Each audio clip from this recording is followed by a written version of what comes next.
Well, cancer is the kind of prognosis that can upend a family. Every year in the country, countless parents find themselves grappling with how to talk to their kids about a difficult diagnosis.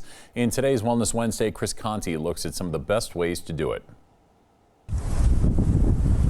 It is often inside our homes where some of life's toughest conversations take place. Ann Silbert and Joe Philip Tazo became parents about 9 years ago.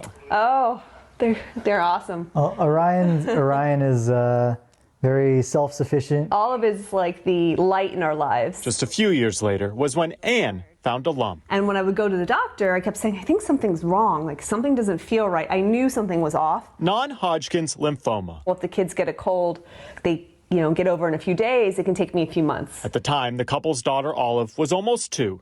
Their son Orion was 5. But how to tell the kids mom had cancer? For Orion, at least, the answer was in his favorite escape. The cells multiply. Legos. You're showing like, oh, but some of them like multiply too much. Using the plastic pieces, they showed Orion how cancer multiplied and spread. Some of mom's cells, they don't know when to stop.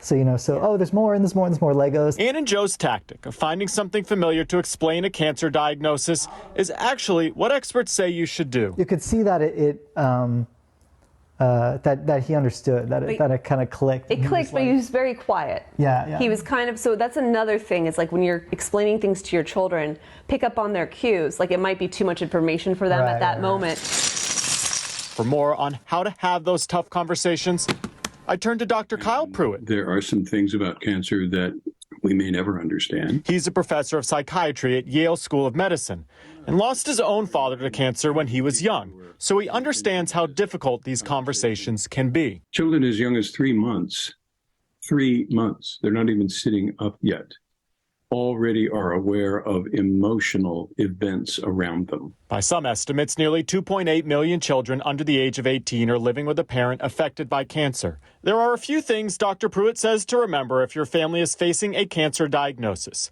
Make sure the parent who is sick is the one having the conversation. Reassure your kids. Say things like, I may be home more. I may need to sleep more.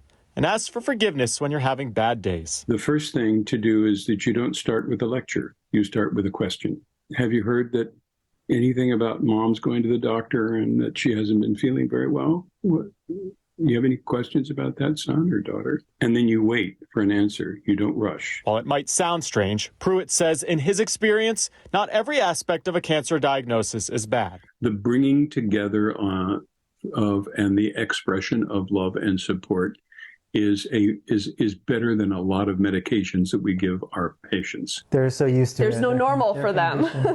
Ann is still battling her cancer, but she is hopeful for the future and knows even if there are more difficult conversations to come, being open with her kids is the best way forward. The more that you kind of educate your kids in a developmentally appropriate way, the less burden they carry trying to fill in the blanks and trying to figure out what's going on. Chris Conti, Scripps News, Baltimore.